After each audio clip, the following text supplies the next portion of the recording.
prime Michael Jordan is available, don't call. 25-year-old LeBron James is available, lose our number.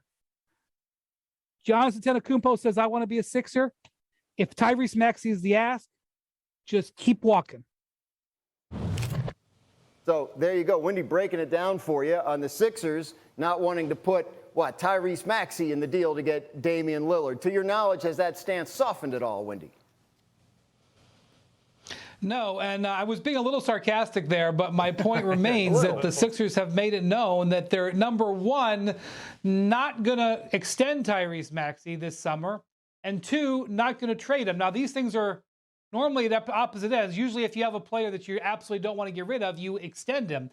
So I will say this, that Daryl Morey is an excellent strategy in playing the long game. I think he had planned to trade for James Harden maybe up to a year before he traded for him.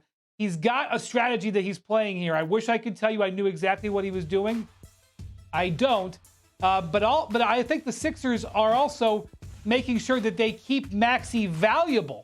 I mean, one of the things that's become an issue here as the Heat negotiate with the Trailblazers, it's become known in the league the Trailblazers don't want Tyler Hero. That's not good business for the Trailblazers to let that be known because it devalues Tyler Hero. In this case, Tyrese Maxey's value is growing. And I will say this, whatever you think of Tyrese Maxey and where he's headed in his career, I think very highly of him. I'm sure the Blazers and other people in the league too. A couple of years ago, Daryl Morey refused to part with him for Kyle Lowry at midseason in a deal that maybe could have helped the Sixers short term. So they obviously do value him. I don't see how they get Dame Lillard unless they make him available. And so I don't know if they're viably in this really at all, with Miami trying to figure out a way to get Dame Lillard. Monica McNutt joining us now.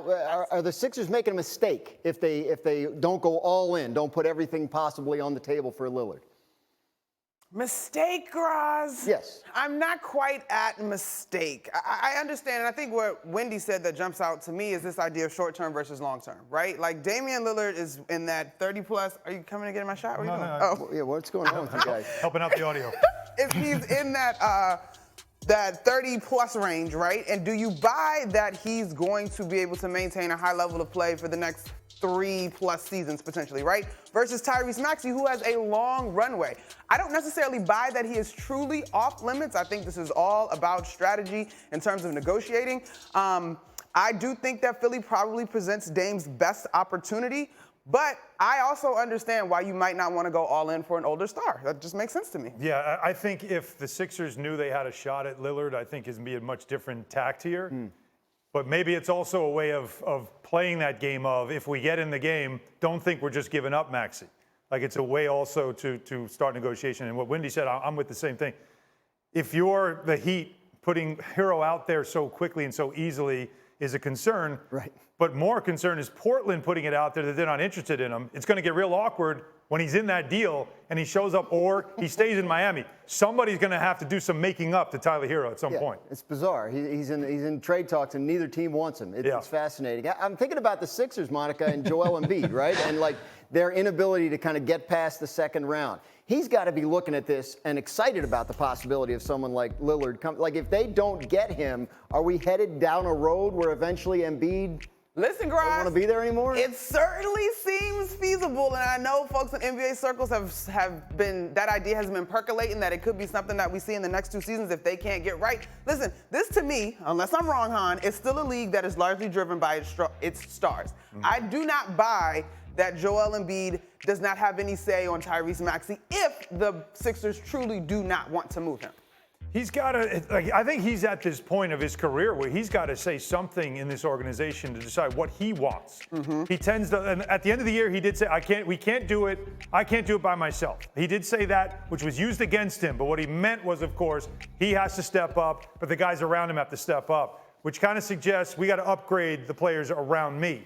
He needs to say more, in my opinion, if he is a true franchise player and feels like he's got roots here to stay.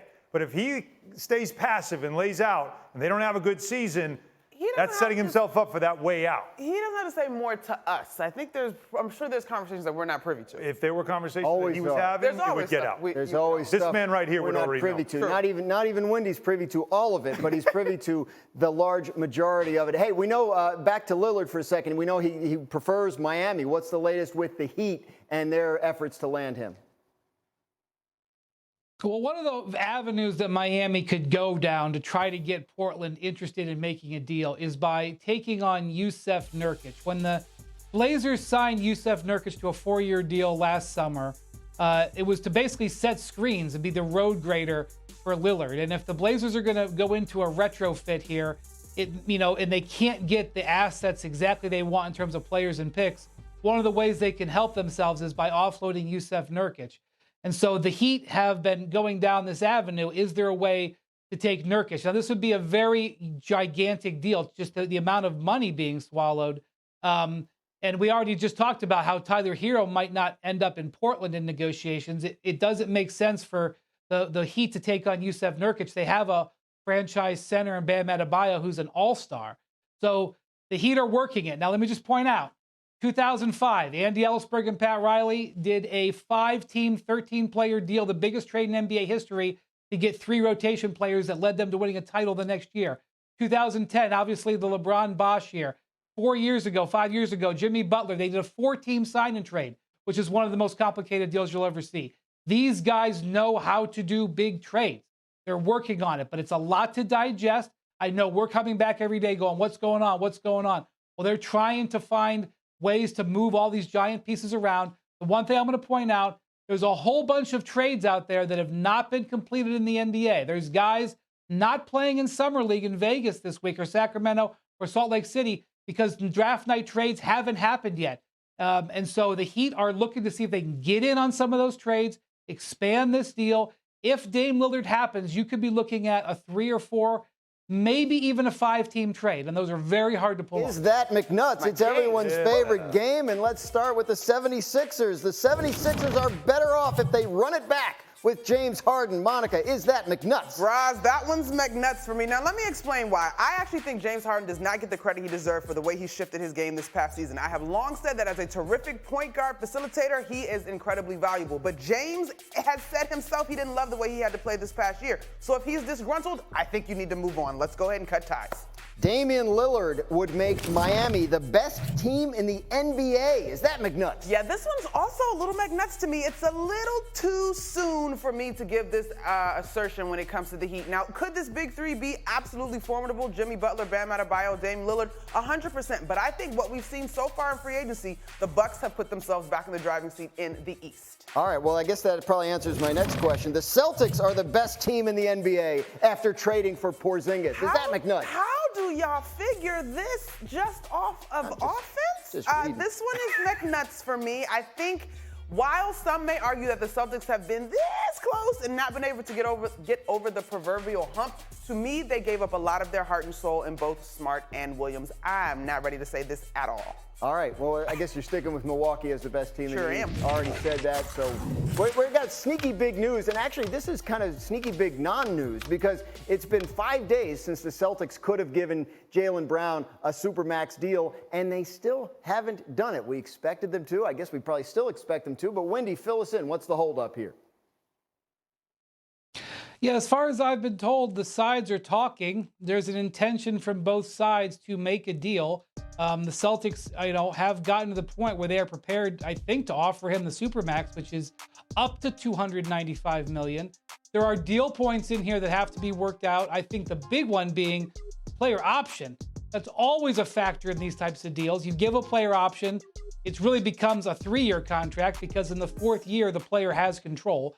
You give a no player option, it does become a full 5-year contract. So I don't know that that's what they're arguing over or haggling over, but I do think this is going to get done. Let me just say, before anybody runs to their trade machine and trades Jaylen Brown somewhere, if Jaylen Brown were to be traded, the team that acquires him would lose the ability to give him the Supermax, which would really deter him from signing an extension.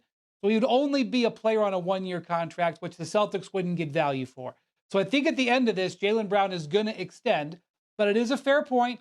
He has not extended yet. And so therefore anything is theoretically possible.